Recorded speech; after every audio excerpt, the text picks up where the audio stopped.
Greetings, Legionist. This is Delft. So, just wanted to give you a quick video saying where I've been, what I've been doing. Honestly, besides being kicked in the face with work, because all of a sudden I'm working 12 hours a day and I'm only getting paid for 4 of it, let's just say it's a lot of volunteer work.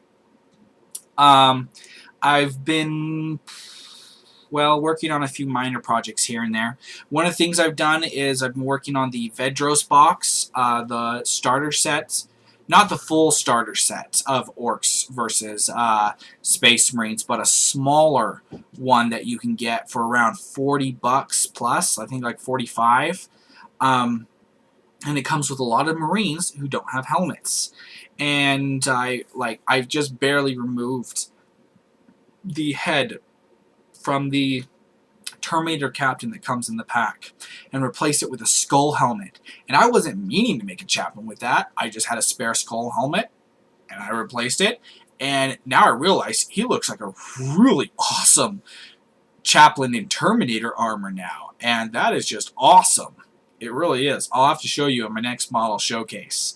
And then I made another chaplain from that sergeant who's pointing out in the distance with just his head, and he's, yelling, and then he's got his chainsword arm here. I haven't detached the chainsword yet, but I chopped off his head, put on a skull helmet with a hood, and realized, oh yeah, chaplain, essentially speaking. I mean, I can run him as other things, but I've essentially just created 2 more chaplains, and I replaced his hand with a head.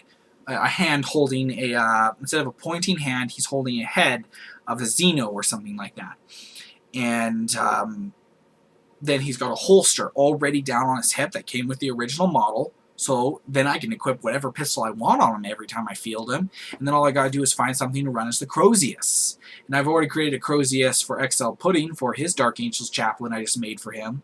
So I suppose I could do the exact same one for mine, but that would require me to sacrifice another Grey Knight stave. But I'm not particularly fond of that weapon anyways, but it's not like I don't have like 2 more to spare. So those are options. But I can always just really get freely creative with my talents and all that, and just create a really out there looking Crozius for him. Or for that matter, chaplains do have the option of taking other weapons. So I can magnetize his arm and let him take all kinds of other weapons. It's an option, a possibility. Plus I intend to magnetize his back so that he can take a jump pack, because Chaplain Carr, the one I've showcased many times in these videos, he's made of pewter, so he can't take a jump pack. I mean, he could. I'd have to drill a hole into his back, which would be a pain. So it'd just be easier to use this guy, because I now have 2 chaplains, and it's friggin' awesome. And it wasn't not on purpose. But yeah, they look pretty fragging awesome. And I love the way they turned out. And besides that, dating all the way back to Loot Crate, is our local neighborhood-friendly facehugger, Stitches. This is him, I think, well over a year later. I don't know exactly when I posted that video of when I first got him, but this is him, stitched up, still bleeding cotton, and still, the local-friendly, gets torn to pieces facehugger.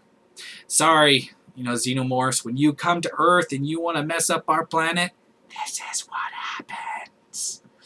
So, time for another tour of duty, Stitches. Penny? Penny? Look who it is, it's Stitches! It's Stitches! It's Stitches! He's like, no! Not like this! Not like this! No! Goodbye, Stitches. It was fun knowing you. Alright. Well, besides that, playing some Vermintide, getting some quests, and just bought Dawn of War 3 myself. Going to be doing a little bit more of an in-depth review of that, and watching a lot of Space Dock. Ooh, I love Space Dock. Space Dock is so awesome. And Red versus Blue. Hit me in the feels. In the feels. Rooster and Teeth, how could you hit me in the feels? Miss Church. I miss church. but wash is okay.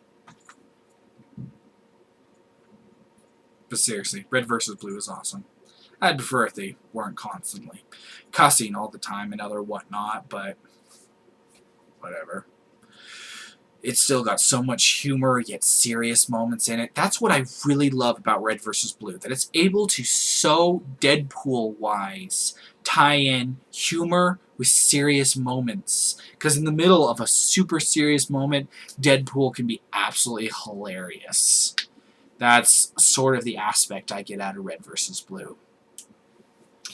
But in any case, that's pretty much sums up everything I've been up to. I haven't been able to actually play any more 40k with XL Pudding because work's been kicking us both in the face. He's working full-time, I'm working 12 hours a day, and blah. Yeah. In any case. But if anybody has any requests for certain things that I can cover, one of my favorite things to cover is what I just covered in the Infestation Sarah Kerrigan brief history video I just made, where I cover certain differing aspects between the video game and the books, because normally both are considered canon, yet sometimes have very contrasting views. It's interesting to see those views, especially since the books are meant to go into the details that video games and movies miss. If anybody have any requests along those lines, I can review it and see if I can't get to it. I honestly love getting into those things. But in any case, if anybody has any feedback, any comments, suggestions, anything, leave in the comment section below. If you like this video, please consider giving it a thumbs up. And if you dislike this video, please tell me why.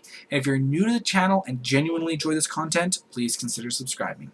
Well, in any case, don't get into too much trouble or ado. It's always up to you. Toodles!